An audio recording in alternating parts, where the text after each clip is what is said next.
Sports Podcast. I'm Michael Hughes, your host, with my co-host, Jonathan Parker.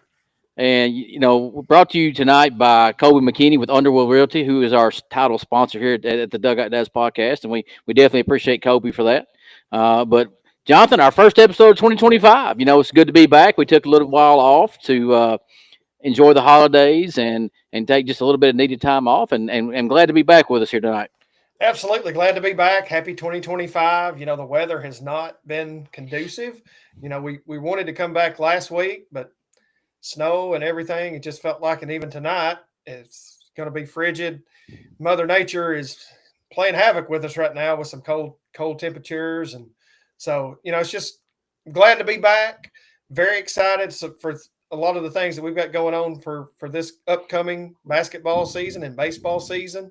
And it's just very happy to be back with you, Michael It is. and I'm I'm Matthew. I- I'm glad to be here. And speaking of Matthew's behind the scenes, our producer Matthew Enyart. He is mobile tonight, but he is here with us tonight. Matthew, we appreciate you being here and doing what you do from the backside of things.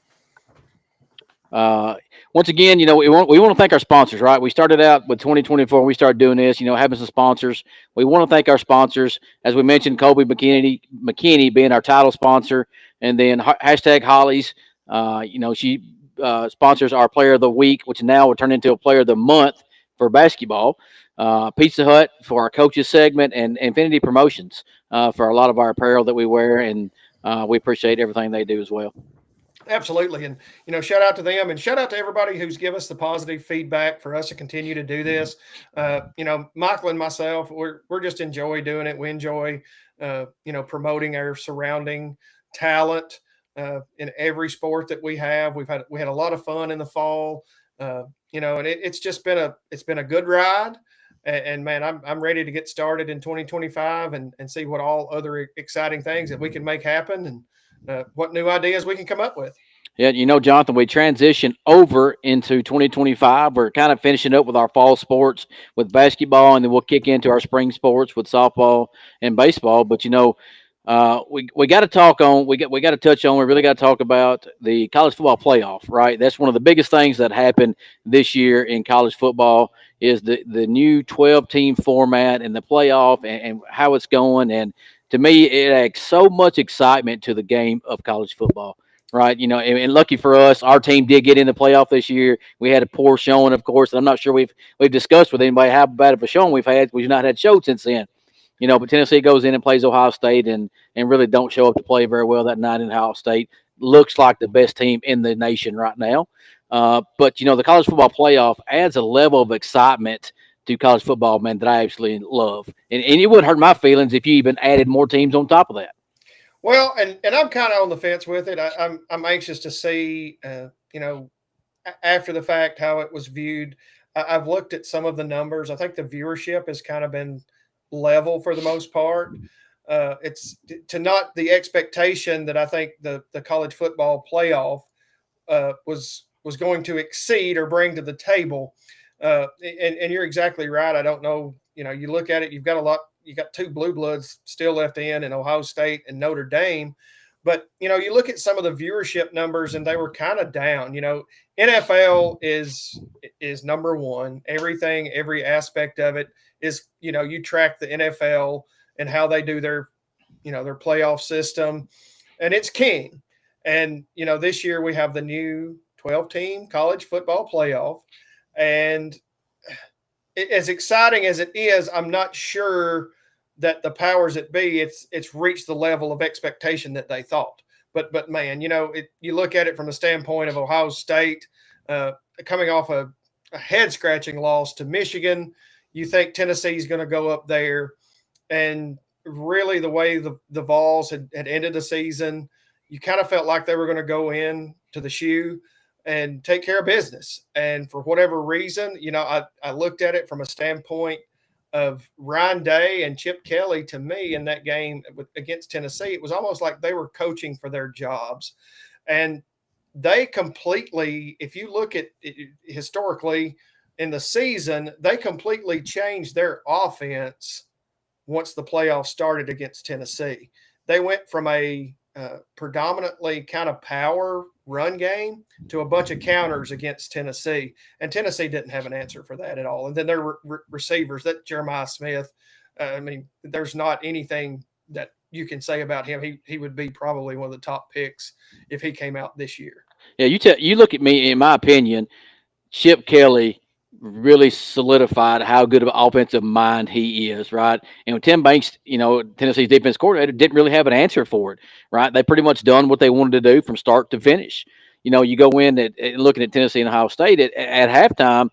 Tennessee cuts it to an 11-point game, right? You come out, you got the ball in the second half to start, and you don't do anything with it. So you score that, you're down by 4, right? And you think Tennessee's right back in the game, but the two coordinators for Ohio State really has saved Ryan Day's job, basically. After the Michigan loss, Ryan Day was pretty much out the door. But now you look at it that his coordinators saved his job. Absolutely. And again, I don't know why more teams don't do this, because you have the talent. And once you get to that level, the Division One and your upper echelon of the Blue Bloods, I don't know why you don't try to implement different types of, formations or different style of running or passing, because going into that, Tim Banks in Tennessee had watched film on Ohio State all year long. They had watched the film against Michigan, and then they come out and completely flip the script on them and start running plays that Tennessee hadn't seen, and Tennessee had no answer. And for me, the game tomorrow, I don't foresee Notre Dame having a real good answer for them. To me, I think Ohio State is the best team on paper, and I think Ohio State goes into Atlanta, handles business, and wins the national title this year. Just to me, a $20 million roster, as they say, and with the NIL, and I think they go in and handle business and beat Notre Dame by 2 touchdowns. Me and my wife talked about this today. Like, who do we want to win this game? Because you don't really, Tennessee's not in it, so you're kind of like, whatever. So I look at it when it comes to my reasoning by picking Ohio State is one, well, you kind of want, if you get beat, you want to get beat by the best, right? And if Ohio State wins, Tennessee gets beat by the best. But on the flip side of that, I'm a Notre Dame hater from way back, so I think I hate Notre Dame worse than I hate Ohio State. So, I think I'm pulling for Ohio State to win tomorrow night. And I'm like you, Jonathan. On paper, it looks like Ohio State should just really dominate the game. But I think the way they're playing right now, they are the best team in college football. Well, and you look at it, I watched all these games pretty much start to finish. And one of the things that I didn't like about the playoffs was the blowouts that we had with the first week, including the Tennessee game, really. Yeah. And I think that's something from a fan perspective that the committee really needs to take a deep dive and look at. That, maybe the top 4, your conference champion shouldn't get a bye. No, I agree. And then you look at, there were some comebacks, and Arizona State came back really good on Texas and made it a game late. But for the most part, that I think that's where some of the viewership has dwindled. Is just the fact that we didn't have very good games, and then you got to the, you get to the round of, the second round, and the games got a little closer, but no team that had a bye won the game. Mm-hmm. So there's the committee really needs to look at this from a standpoint of making sure that we get this right. The NFL kind of has give you a script to follow. Yep. And maybe you try to mirror that moving forward. Yeah, I think one of the big changes I think has to be made by the committee, and I really think you got to go away from your conference champions being that by. You go by your ranking system, and even go back to the BCS ranking system. Maybe you bring that back in. That's your top 4. It gets your buys, right? Then you look at it, and it probably changes the effect of what the games look like even this year if you do it that way. But I really think that's a change that the committee goes in and looks at, and I keep reading and I keep seeing this, and I really kind of hope it happens. As much as I despise Nick Saban, you hear people take Nick Saban for college football president, right? it would probably be a great thing for college football if somebody like Nick Saban was in charge, because I really think you'll see a lot of difference in the game and how it's played, and then the variety of teams you have in college football. Right. And again, I don't know who all's on the committee. I haven't done the homework on that. But you get football minds in there, because you know as well as I do, there's a bunch of people in there behind the scenes, and they're just looking at straight numbers. They're Yep. not looking at, it, when you visually watch a game, uh, if there's talent well enough to compete at that highest level, and you can visually see it on TV. It's not on paper. It's, when you play the games at the end of the day, who are your best 12 teams? Right. Yeah, and like I say, I really think, did they get the best 12? I do think they got the best 12. I do think they got the best 12. You couldn't tell it in the first round games like you mentioned a few minutes ago, but I do think the best 12 was in the college football playoff. I think they got that part right. It's just the bye teams. I think you got to go back and you got to really reevaluate how you get those first round buys, and it can't be conference champions. In just my opinion. Right, and I agree with you 100%. And just to touch base a little bit, I didn't touch base on Notre Dame. Defensively, they're playing a really good brand of football right now. So Yeah. they may, they're big up front. They're big on the defensive line, so they could give Ohio State a little problem.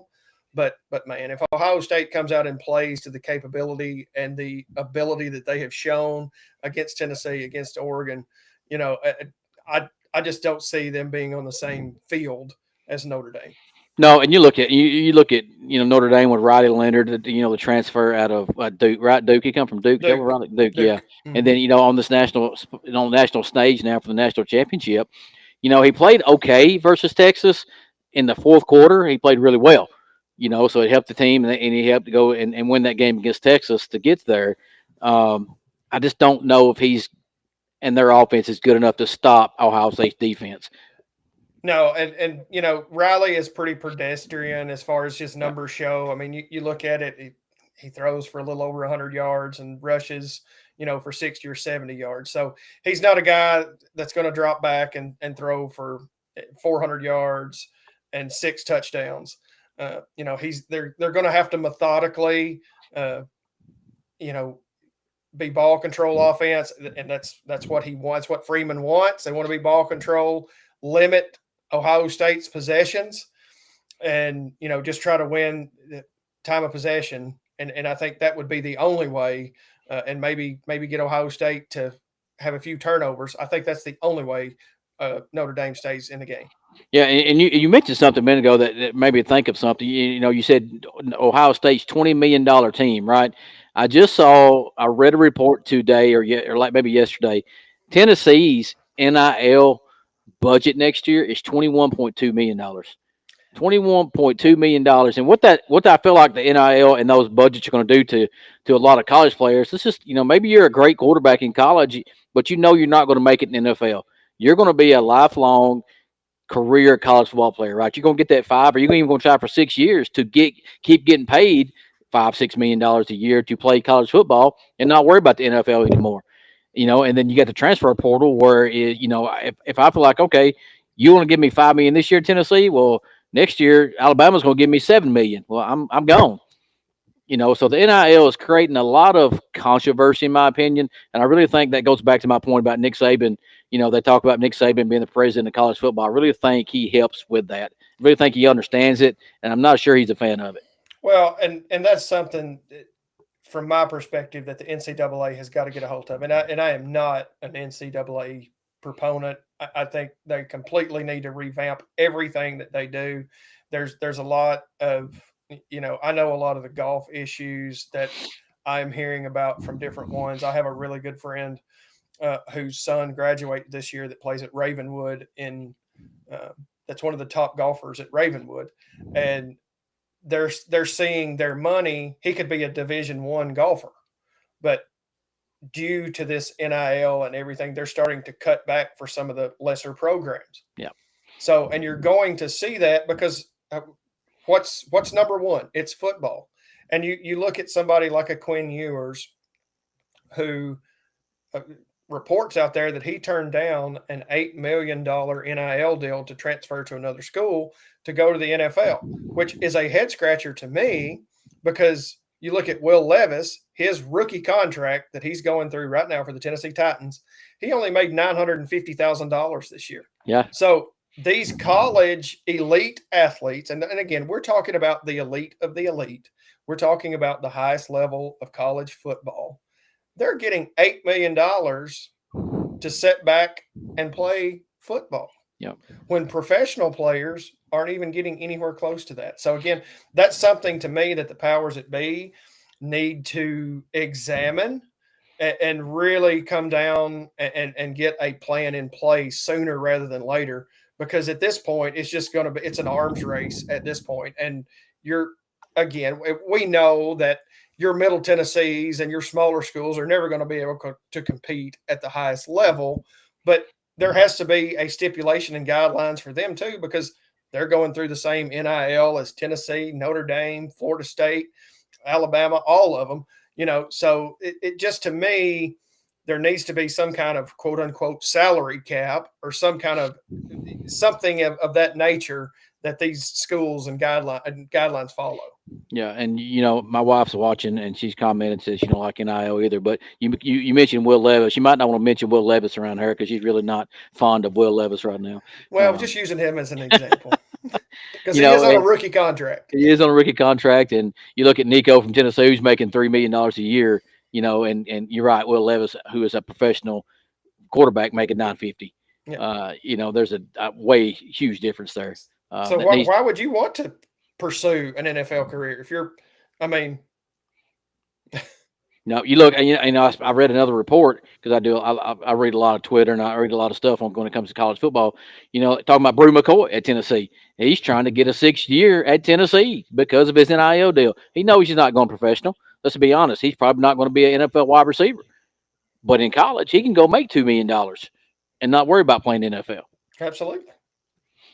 So I mean, at the end of the day, there's a lot of stuff that has to be corrected in college football.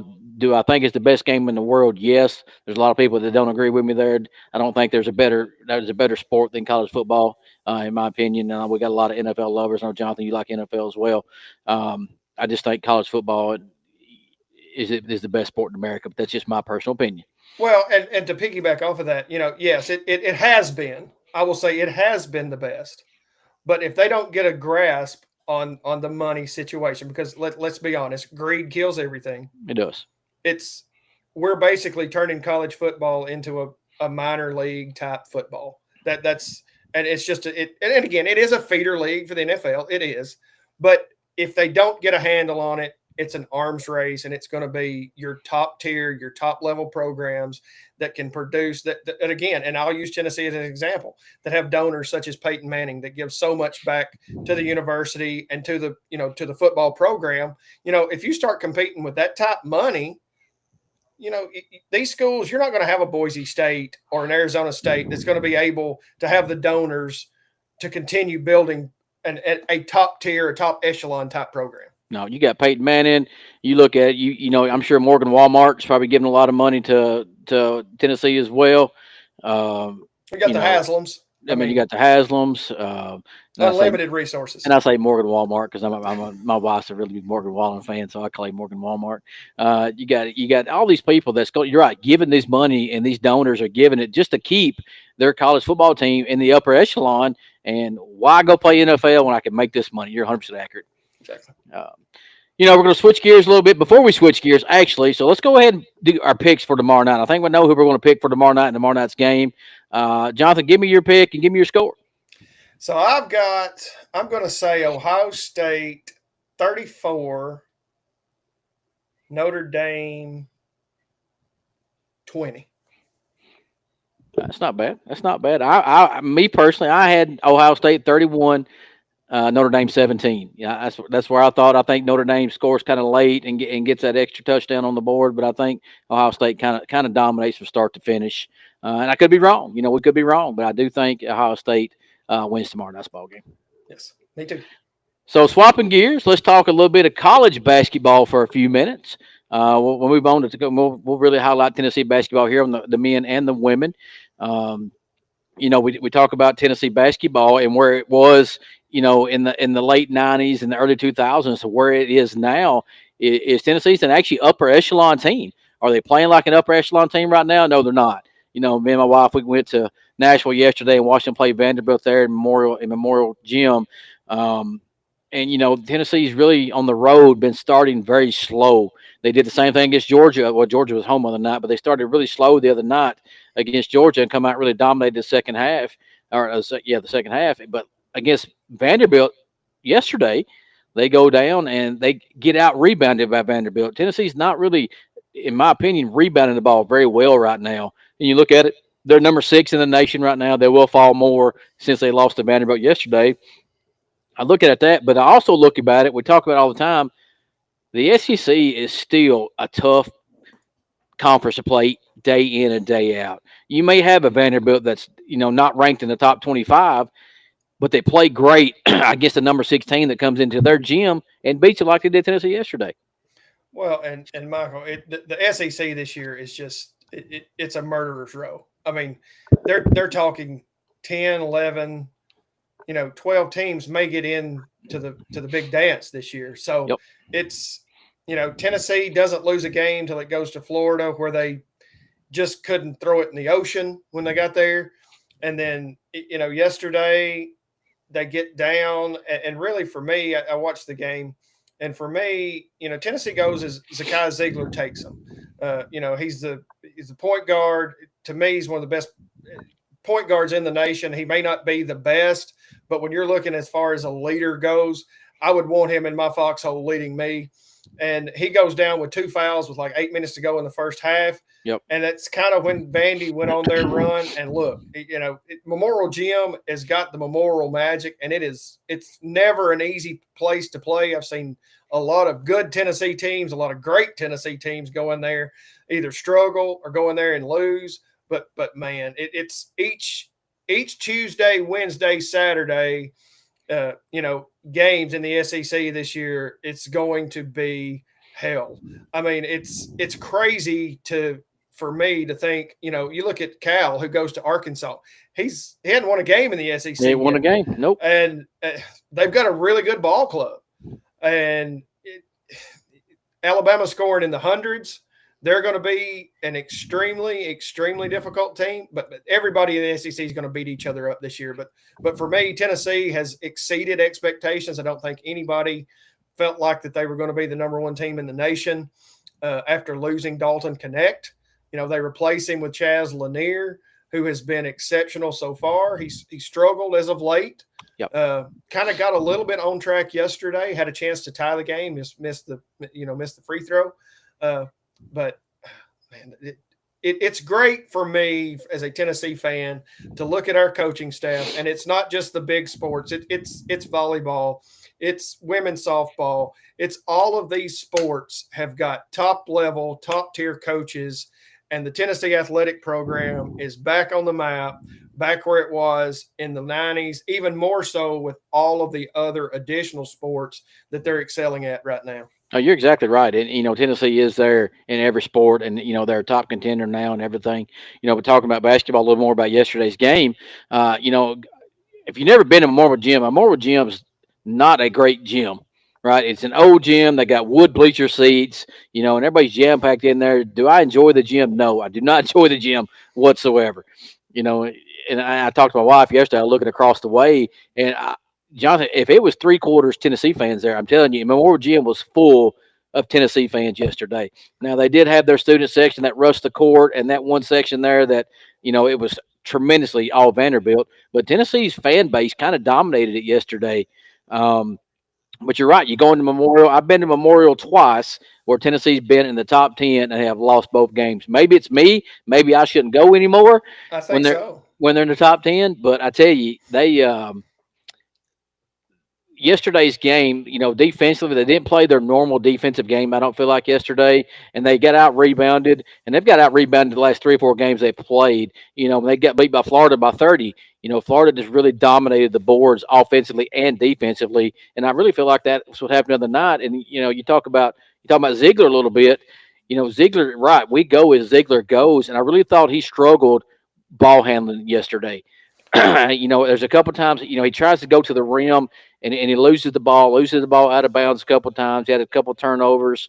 Um, but I really think we've got to get back to where, he's taking the ball to the rim and scoring, and then we're actually rebounding. I really think that gets us back on the winning track. Well, and I'm going to give kudos to Mark Byington and his group at Vandy. I'm not a Vandy fan by any stretch of the imagination, but it was one of the first times Tennessee all season. It kind of had pressure up front, up Yeah. in Zakai Ziegler's face all day long, and they pressured him on the ball pretty much the whole game. Didn't give him an opportunity to kind of run the offense. And so credit to them, and they've got a really good program, really good coach from what it seems like. Uh, and so I give a lot of kudos to Mark Byington and that group. And I think they had a guy that kind of went off yesterday that kind of hadn't produced a whole lot. I can't remember. I can't call his name right now off the top of my Right. head. But again, maybe you need to stay away from Memorial Gym with Tennessee. But Memorial Gym is a unique. It is unique. It's Yeah. it is a very unique atmosphere. I enjoy going there. I don't particularly like the seating because of the hard wood chairs, but man, to see a basketball game there, it's a unique environment, a unique area uh, to see a stadium. It is. We had a great time. Christmas gift from the kids. They gave us tickets, so we're going to use them. And you look at it. It's such a big game though when Tennessee comes to Nashville. And you look, Jelly Roll shows up yesterday, right? And Jelly Roll's there and watching the game. Guys, he probably wasn't there no more than 15 minutes. I know they make it out like he was there the whole game. He was probably there maybe 15 minutes. But it's really huge, and it was a sellout. Right? There was very very minimal empty seats in the place. And then you flip over and you look at it. Tennessee loses by one yesterday, 76-75. The women go to Memorial Gym today and lose by one, 71-70. I mean, how many times does that happen? Where Tennessee comes down, both teams, guys and gals, and both lose by 1 point. Absolutely, and yet the women have kind of taken it on the chin the last couple of games. Uh, but there's a lot of excitement Oh there yeah, with Kim Caldwell and her staff and her type of basketball. I mean, I can just picture, she likes to run, shoot. It's run and shoot yeah, type football on a basketball court, yep. and they're going to put up a lot of points. I'm very excited to see some of you know, some of her recruiting that she has done. She really, really, really looks like Danny White got it right again.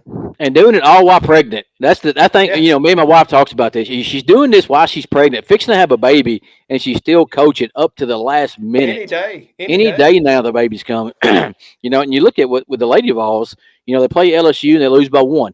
Right? I mean, you take LSU down to the wire, lose by one, and then you get Vanderbilt, you lose by one. You had Kelly Harper for the last few years. It's really, the program was so. But then, Caldwell comes in and she really changes the culture, I feel like. And it hadn't even been there a full year yet. It's changed the culture, and it's making Tennessee Ladies Vols basketball relevant once again. Absolutely. And you talk about not to shift gears too much, but talking about a little of the NFL. You're talking about somebody a coach can change a culture and environment. Look at what Dan Quinn has done in Washington Yep. with Jaden Daniels, a Yep. rookie quarterback, first year head coach, new ownership. They're in the NFC Championship game. So, flipping back to these losses for Tennessee, Rick Barnes has been there a while, and I know he gets tagged as regular season Rick.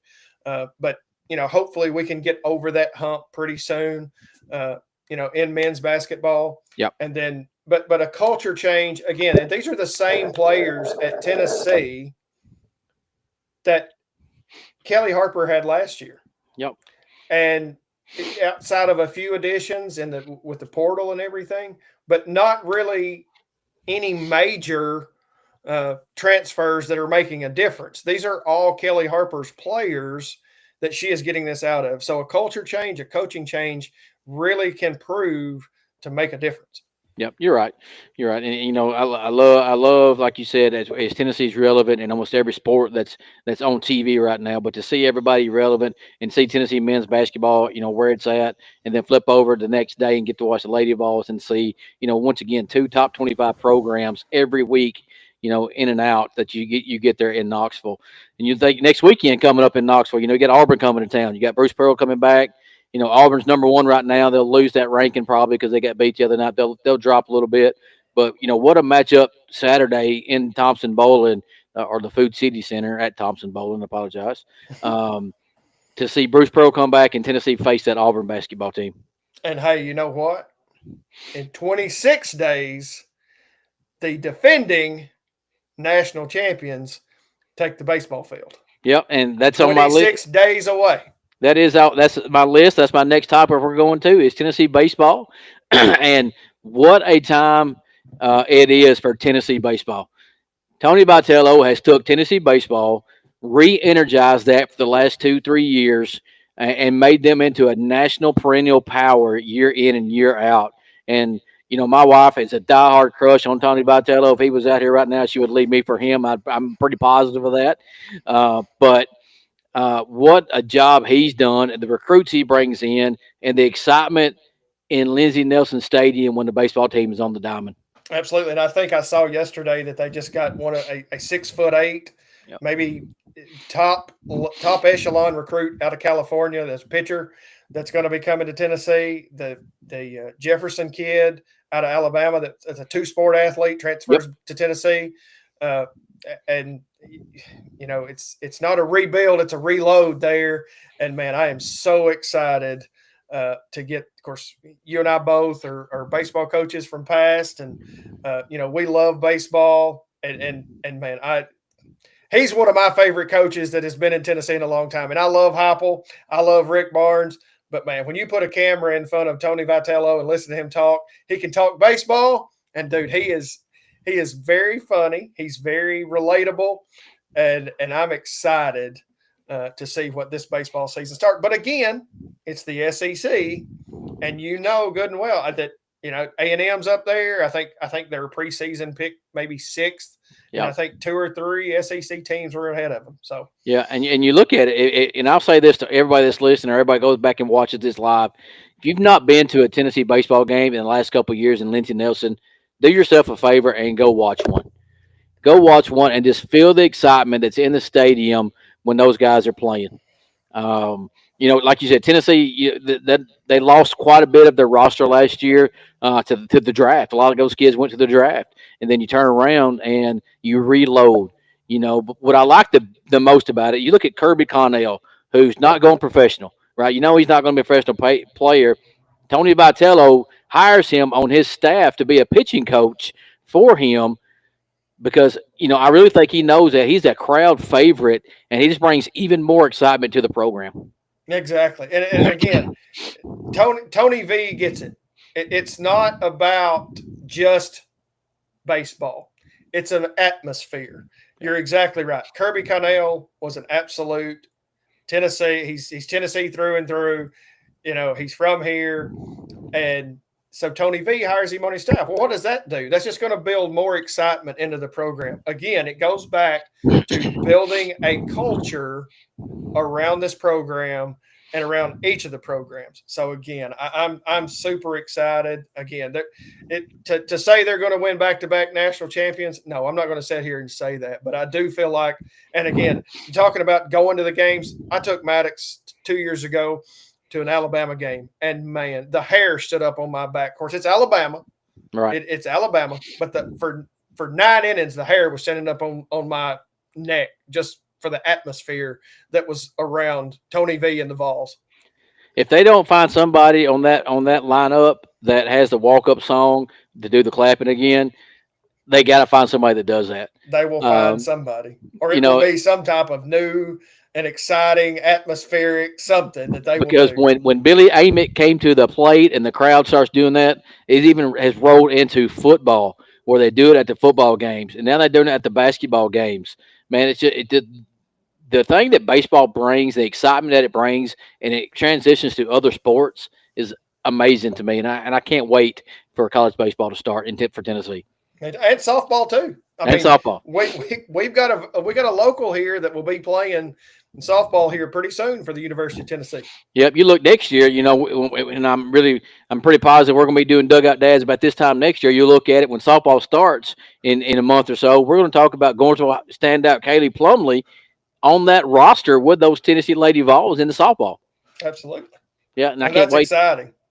I can't wait, because that's definitely, she goes there. We're going to follow that. We're going to talk about it. We're going to highlight that. We're going to, talk about it and keep up with how she's doing, and can't wait for that to happen. So I'm sure all you guys that's listening and watching probably tired of hearing us talk about Tennessee athletics. So we're going to swap gears and we're going to go local sports for just a couple minutes. We're going to talk about Smith County and Gordonsville basketball, about what they're doing and where they're being and how they're doing so far in their season. And talk about basketball a little bit, Jonathan. We're really going to start next week and really pick up on the basketball season and start getting our players of the month in, start talking to them, having our coaches segment with both Gordonsville High School and Smith County High School coaches coming back on with us and really talk about the basketball programs of where they're at, and what they hope to accomplish for the rest of the year. Absolutely, and Michael, you and I both we broadcast the Smith County Gordonsville game, back a couple of months ago, and so there's some exciting times going around. I think that Smith County's ranked in the top. The Smith County girls are ranked in the top 10. So there's a lot of good basketball being played. So we plan to be live next Sunday at No Bells. We'll try to reach out to our Players of the Month segment for both our boys and girls teams. We would love to have you come out, chat with us for a little bit, tell us how your season's going. So we'll decide that probably midweek and let you know. So keep watching our Facebook page, and we will try our best to reach out to you if you don't respond to us so we can get in touch with you, because we would love to have you on the show as our Player of the Month segment. Yeah, and don't forget, with being named the Dugout Dads Player of the Month, you get a free T-shirt, and you also get a free pizza from No Bells. Don't forget that. The T-shirts are great, but hey, everybody likes food, right? And No Bells is giving out free pizzas to all of our Players of the Month. So that's something. Me and Jonathan look forward to this when we actually get to name a Player of the Week. We really look forward to being able to highlight those athletes. For that course of basketball now to be for a month, but to be able to highlight those and give them a little bit of recognition. Absolutely. And that's why we started the show. We didn't start the show to talk about Tennessee athletics. We didn't start the show to talk about NFL, and we try and touch on it a little bit because, we're a sports talk, podcast. But the reason we do this is to highlight our athletes in our county, to have them come on our show, to have them talk, because you guys have put in the work, you put in the effort, you put in the time to get to where you have gotten to, and you deserve a little recognition. So that's why we do this. And, we're super excited to have our Player of the Month segment next week. Yeah, and just talking about a little bit more about the basketball teams, and we'll talk about Gordonsville first. And you look at Coach Brock, Coach Terry Brock, who's a new coach that come in. Jonathan, we had her on the show early in the year to talk about early last year to talk about her middle school team. We brought up the high school team, her being new to Gordonsville, and taking over the Lady Tigerettes program or the Tigerettes program that's not been where they used to be in the last few years. But I look at her now, and right now they're 6-8 and 1-1 in District 7. They're third in District 7. And I can't remember the last few years, Jonathan, where Gordonsville girls at this point in the season had won 6 games. She's got a little turnaround of where she plays a little bit different, than some previous coaches that played. And you can see the girls have kind of really adjusted to her. And, like I say, have won 6 games to start this year out already. Right. And you could tell that night that we broadcast the Smith County Gordonsville game. She plays a different style of basketball as well. It's a very, in your face, she wants to be running up and down the court.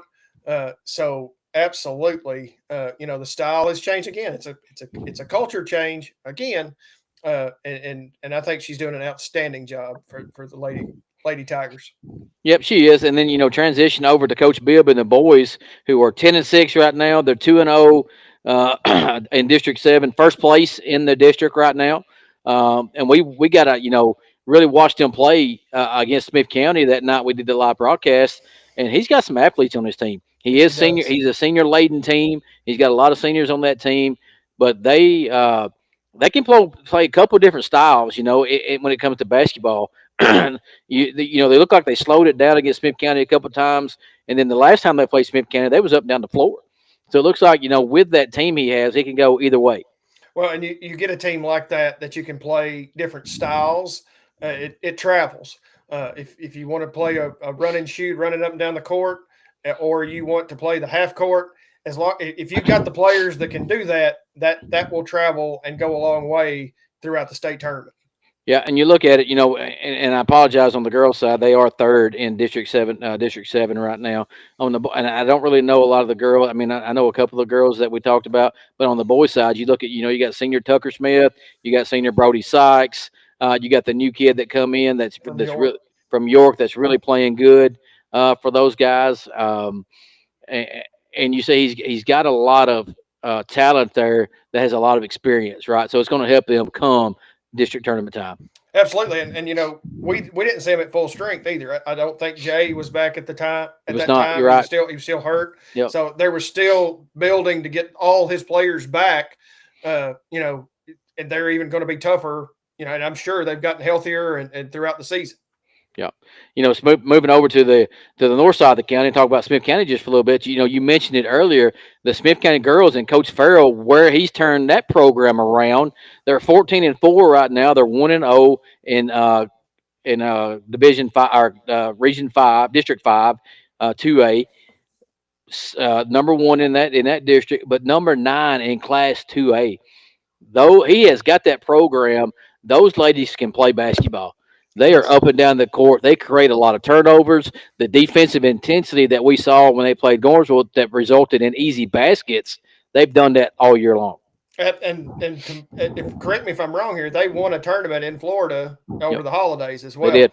So, there's a lot of young talent on that team that plays a lot of minutes and contributes a lot. I know the game against Gorzo. It was Emery Jones that was she just jumped off the floor at me as somebody who was defensively and offensively just going to be a problem for any team that played against Smith County because she was dominant on the offensive end and the defensive end as well. Yeah, you look at Emery Jones, and you got Chloe Collins, and you got Chloe Powell, who's a transfer in from Red Bull and Springs, that can shoot the ball very well from the outside. And you're right, you got those young players that are really contributing to Coach Farrell and the outlets there, or the Lady Owls now. They don't go by the outlets anymore, the Lady Owls now, um, of what they're at. They want to get back to Murfreesboro, right? Their goal is to get back to Murfreesboro again and get in that state tournament at the Glass House. Right now they're trending toward that. Absolutely, and then you look at the Cook girl. That's a freshman that is a transfer, I believe, from From Trousdale Trousdale, County. yeah. That's a big girl down low. The inside out game for the Smith County Lady Owls. And I misspoke earlier. I said Lady Tigers. I need to correct myself and say Tigerettes because Yeah. it is the Tigerettes. But the Lady Owls have a lot of inside out presence. Guard and down low that can travel as well in the girls game for sure.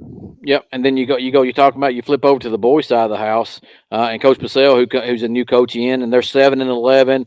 They're 1-0 in District 5. Once again, they're second place right now. I think they're tied with the people who's in the lead there. They're 1-0. But you look at Coach Purcell's team, and they are a young team. They have one senior on the roster, right? So they're a young team. They've won 7 games so far. And you see the style he is an up and down the floor kind of basketball coach. You can see that he wants to use the defense to turn into easy transition baskets. They've had a few games I've watched where they've not shot the ball very well, and that probably comes from experience and just not game experience. I'm sure they'll get better. You look at these guys when they become seniors, they'll probably be a dominant basketball team. But right now they're just young. But he has a lot of talent there, and you look across the board in our county, Jonathan. The young talent coming up for both Gornsville and Smith County amazes me and of what they have and the minutes that these kids are having to play in every sport. Well, and I know not to go back and talk about football too much, but we had the same issues we had in football. There was growing pains. Yeah. And with the Owls, the Smith County Owls basketball team, that's what you're going to go through with this young and basketball is so much different than football. But you're going to have those ebbs and flows with basketball. There's there's a deer in a headlight moment sometimes for these freshmen, sophomores that are playing against juniors and seniors. That again, we talked about it with Coach Dyer, we talked about it with Coach Jackson, and I'm sure the coaches, for the basketball is going to be the same. That you know, until you get in the weight room and you can build that, you're going to struggle Yep. against juniors, and seniors who've been in that weight room, who've built up all that muscle. But what an exciting time if you're a freshman, eighth grade, seventh grade. In the next few years in this county, there's going to be some teams that have potential to do some damage at not only the district and the region level, but the state level as well. Yeah, and you look at last year, and I'm sure Coach B, who made it to the Glass House, went to the state tournament. They're looking to get there. Coach Brock, for the girls, they want to get there as well. But you look at the boys at Gornsville and the girls at Smith County, who both made the state tournament last year. To see two teams in the same county make the state tournament is pretty amazing, in my opinion. And you look at it, they more than likely, hopefully, will get there again this year, and maybe we can have three teams in it. Who knows, right? So sky's the limit right now when it comes to Smith County and Gornsville athletics. When it comes to both being now in the same region, which is going to be amazing, but it's going to be I can't. I'm so excited about where the athletics are in this county. Well, it's a testament to the ADs. I'm going to give a shout out to the two ADs at both Gornsville and Smith County for building these coaches, bringing these coaches in, because they're not.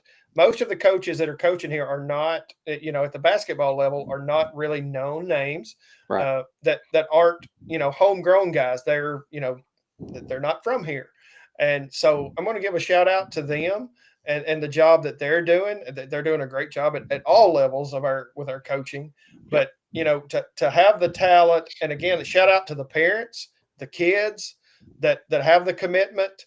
There seems to be an honest of a commitment here with basketball right now, and it's starting to show. Over the past few years, you have seen our middle school basketball programs be very solid, be very competitive, and it's just a testament to this our county and the commitment that we have to getting these young men and young women better each and every day. Yep, and transition on to middle school. Talking about middle school basketball. Something exciting is coming up this week for middle school basketball here in the county is our county tournament.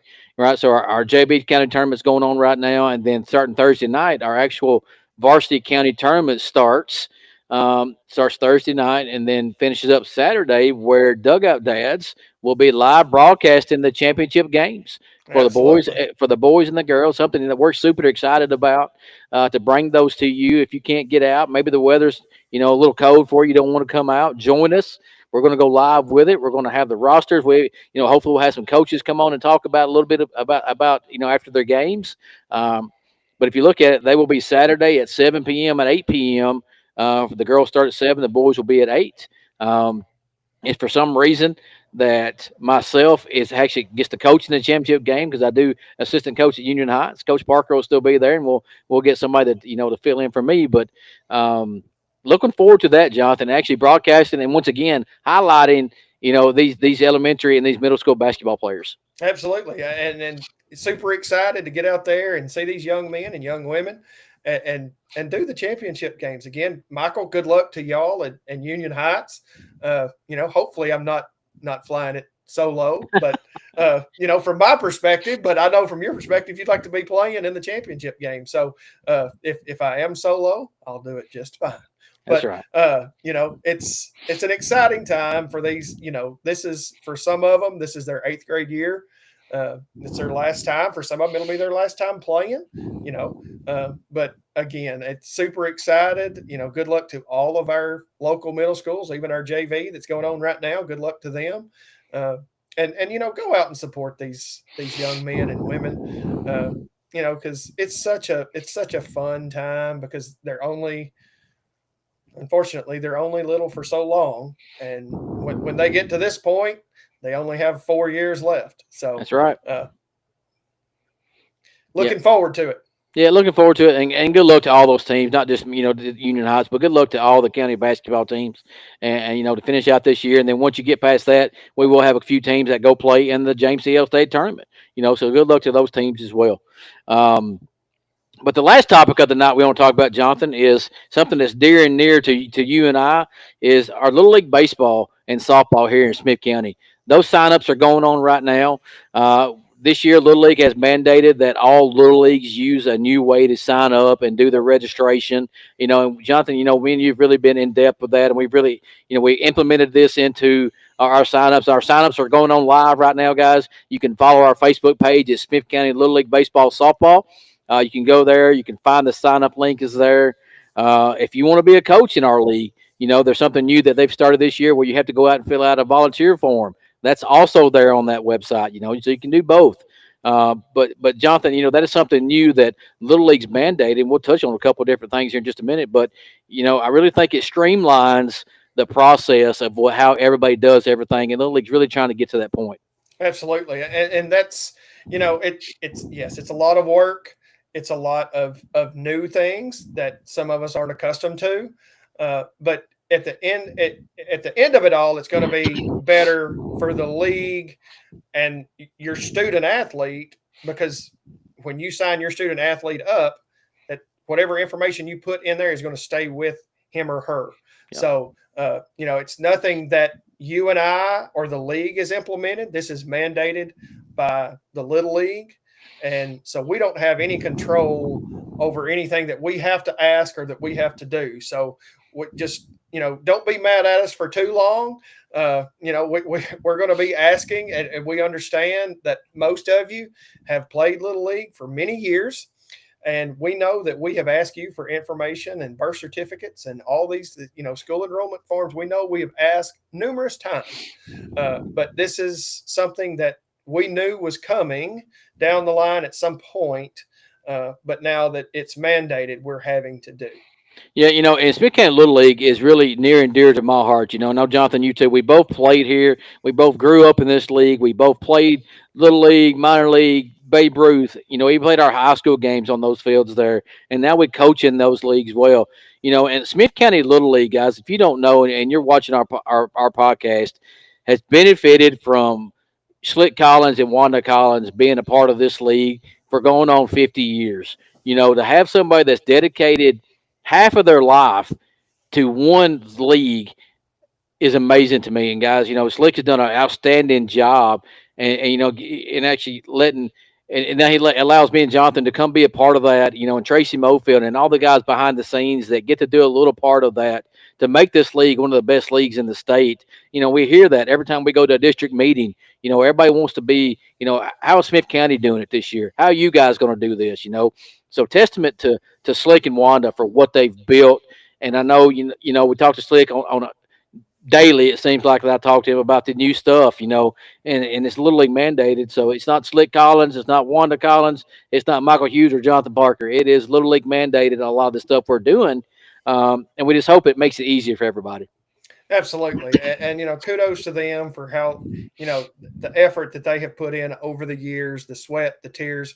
And, they did it all with, and like most people their age, done everything with pen and paper. And, with time comes technology. And, now Little League wants everything digitally. Yep. And we want to bridge the gap. Michael and myself, we want to bridge the gap to help you guys, any way that we can, and just understand that it's not anything that the Smith County Little League is doing. This is something that is mandated by Williamsport, Pennsylvania Little League, that where they're located. This is all of them. But again, like you were saying, to piggyback off of what you were saying, every time that I have been somewhere as an all-star coach or a coach talking to different little leagues, it's like, y'all's league does everything so well and is ran so well. So it's a testament to what Slick and Wanda have put into this. And Michael and I just want to be a little part of it moving forward. Yeah, and you look at it, guys, we got some exciting things that Jonathan and myself with Dugout Days we're going to do with Little League this year. Right, we won't ruin the surprise right now, but we got some good stuff that's going to happen this year with Little League, and we can't wait for that time to announce what's going to happen there with Little League, and we're super excited about the partnership that we're going to have with our Little League here too. But as I mentioned earlier, guys, the signups are ongoing right now. If you want to be a part of this, you want to sign your kid up, go ahead and get that sign up in early this year. And we're going to have a couple in person signups, Jonathan. If I don't know if you have those dates handy or any, but we're going to have a couple in person sign up dates. Maybe you don't have a computer, or maybe you don't have a credit card or something like or a debit card, guys. Myself and Jonathan, we're going to go at the Ag Center. We're going to be there. We're going to help you. We're going to have our digital technology there that we can help and get you signed up if you need that help. And if I'm misspeaking here, I'm sorry, but I believe those dates are 2/8, February the 8th, and February the 15th from 9 to 12 at the Ag Center over there. And again, we want you to come over there. We want to help you. We will have iPads. We will be technologically sound that day with all avenues in being able to sign up and help you out the best way that we can. Because we want to make this as smooth as possible and not have you guys upset because you're having to do this or having to do that, because again, it's not anything that we're doing, it's something that the little league is mandating. Yeah, some exciting times too as well. I talked to Slick today. We had a good phone conversation this morning, and Smith County is going to host a couple of state tournaments this year. So that's huge for our league and our ballpark over there to host a couple of state tournaments. We've hosted the last 2 years the junior league state tournament that's done really well. That's done really well over there, and we've actually had a team that actually make the state tournament in junior league twice. Um, so we're gonna do that. We're gonna host a couple of softball state tournaments, and exciting times and exciting things are happening at Smith County Little League, guys. And we want you guys to be a part of it. Won't you come and if there's something that you think we need to change, come talk to myself, talk to Slick, talk to Jonathan. We'll get sit together and we'll figure out. We want to hear positive and negative. We want you to tell us. Just like the dugout dads. We want you to give us your opinions, give us what you think we could do better, or maybe what we're doing good. We'd love to hear all that. Absolutely. Guys, we can't, if you have a problem with our little league, if you have a problem with the dugout dads, the best thing that you can do is come to one of us and tell us.